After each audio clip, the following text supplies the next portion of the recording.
What's up, everybody on YouTube? This is Eddie Berrios back from the Bronx. Posted one earlier, but I just wanted to give Rashida Strober and her own ignorant followers that don't read a little history lesson about darkism, which really is colorism, but Rashida changed the name. But if you look back in history, as far as 1836, they called it shadeism. That was the original call, shadeism. A lot of people don't know this because people just don't read and they don't look up shit. Now, this all started way before 1836, but it was brought to light by black colleges, places like HBCU. HBCU back in the 1800s was predominantly, it was a black college. And the woman at HBCU started a fraternity called Delta Sigma Theta. They were all mostly light-skinned black girls who perm press their hair and all that kind of stuff. They had what we all know is a brown paper bag test.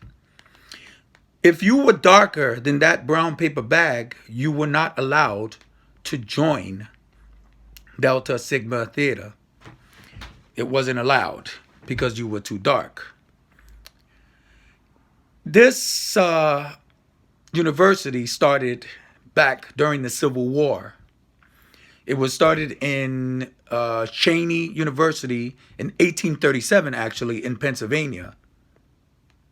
The original mission of HBCU was to give African Americans the opportunities to get an education and pass on their traditions to their children. A lot of HBCU students were escaped for slaves. A lot of them, came after escaping slavery, and they were taught how to read and write and not face any more torture from their slave masters. Then the Delta Sigma Theta was born.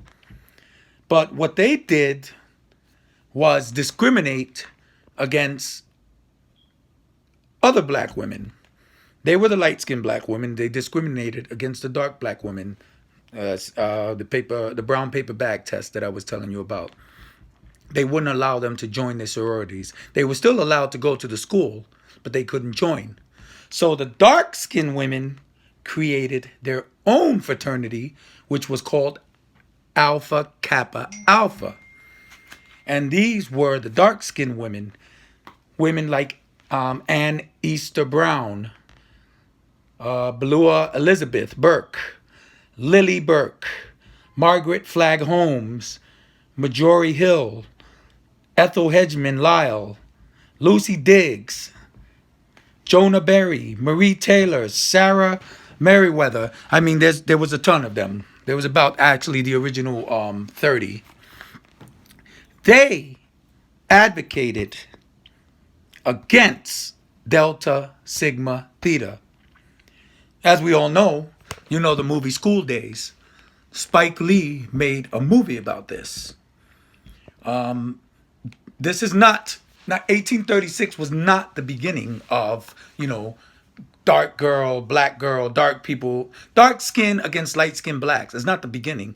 It just gained more attention back then. And like I said, it was called shadeism back then.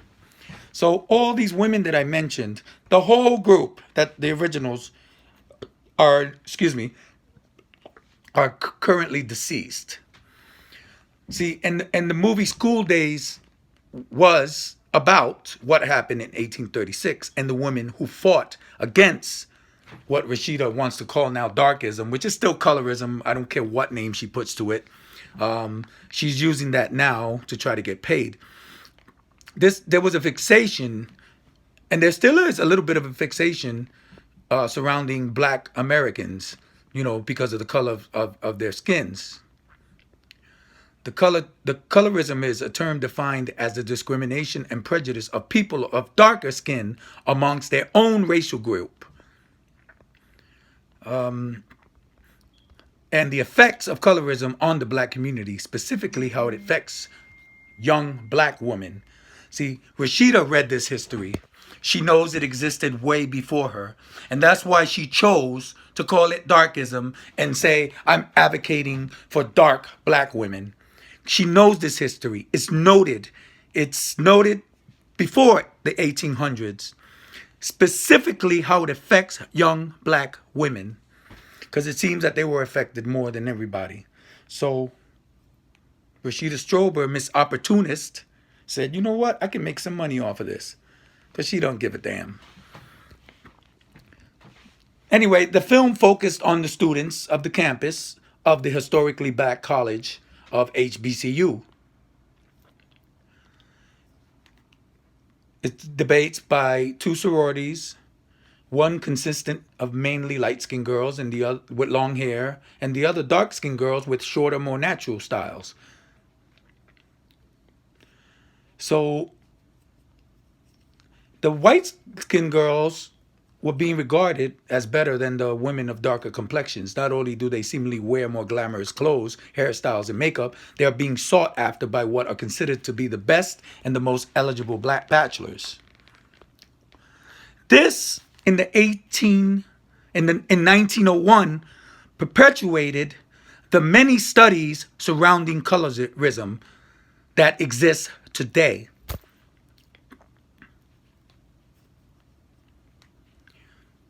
So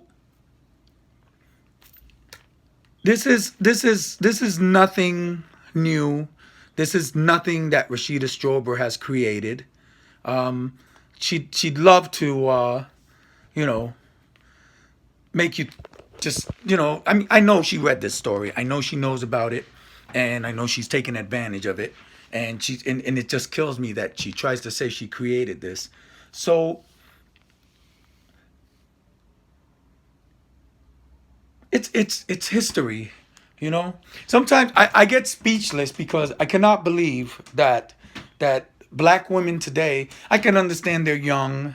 A lot of the women that follow her, most of them are very young, black, dark-skinned women who listen to her. A lot of what she's saying is true. I'm not saying what she's saying is not true. Miss Rashida, a lot of stuff that you say is true.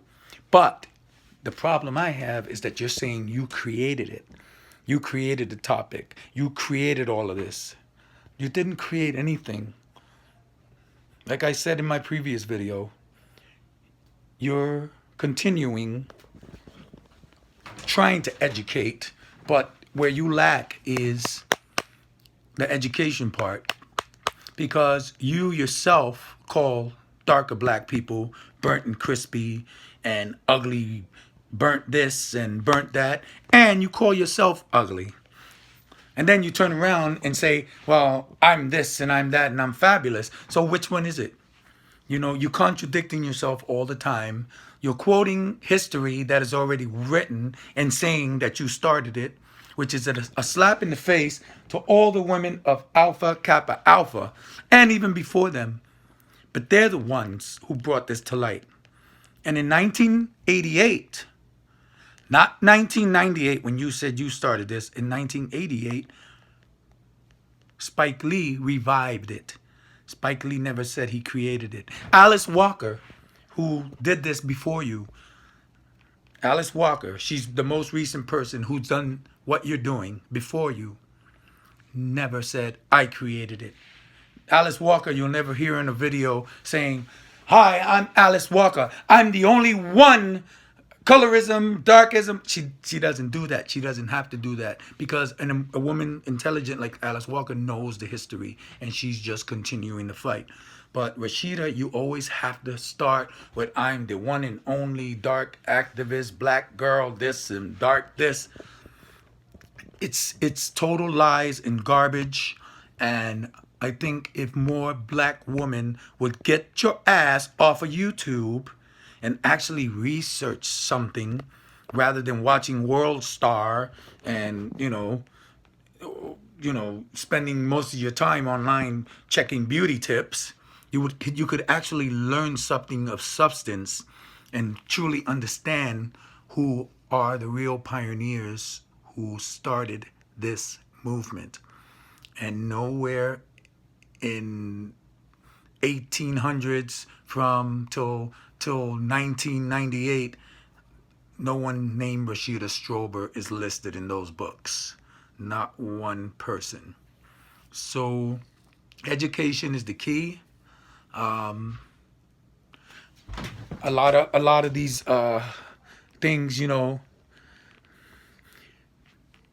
lot of these things you read, you know, off of some YouTube person just trying to sell you books and sell tickets to shows, you know, it I don't know. I just wish I never speak with a script. I never try to remember everything I'm gonna say. I have little notes and I have things in my head and I read them. So if I freeze up sometimes, who gives a damn? I'm still giving facts, and that's the important thing. Facts.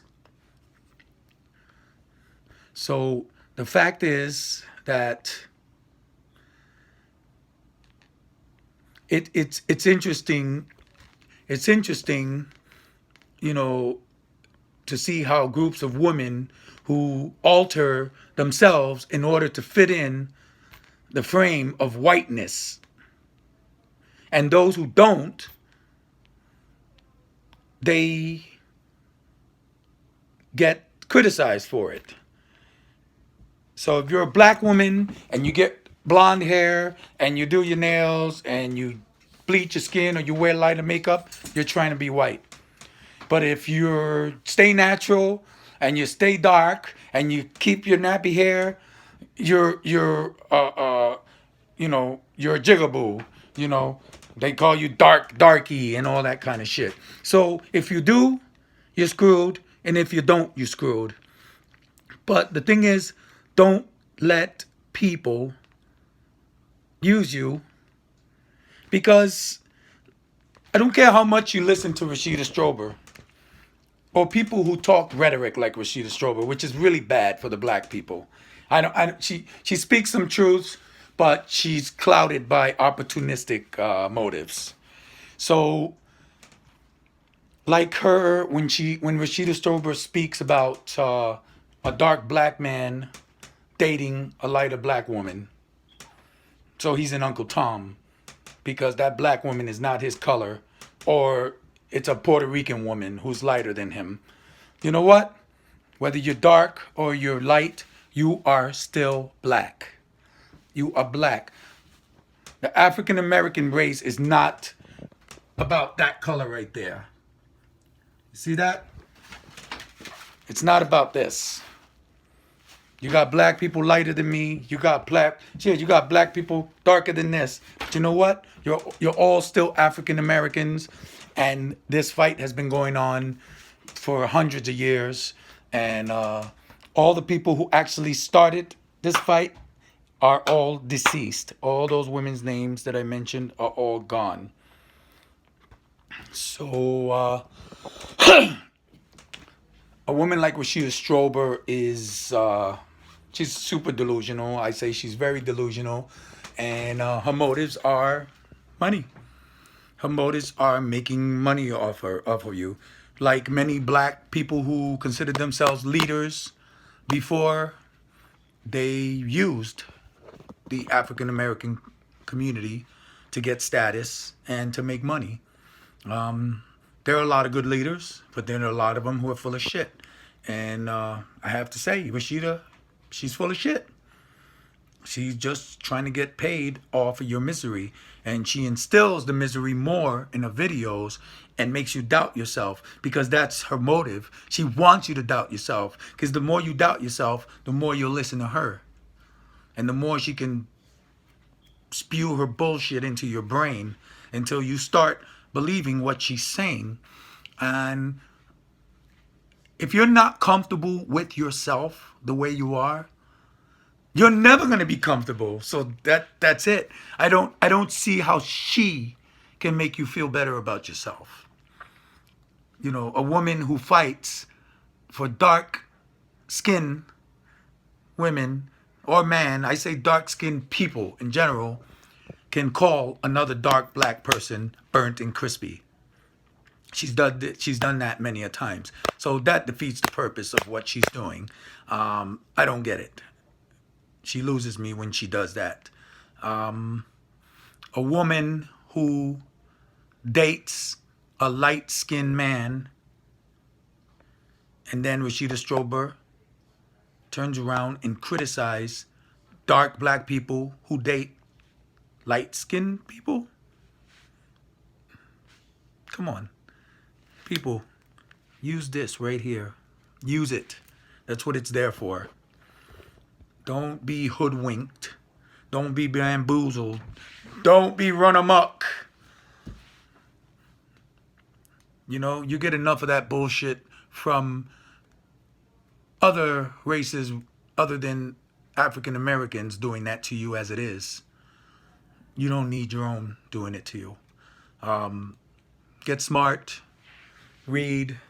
Pick up a book. Research. She's no leader, especially not your leader. She'll lead you right into your wallet to get your money. That's her motivation. Most of the people online that try to charge you for advice, that's their motivation. This is Eddie Barrios from the Bronx. Right.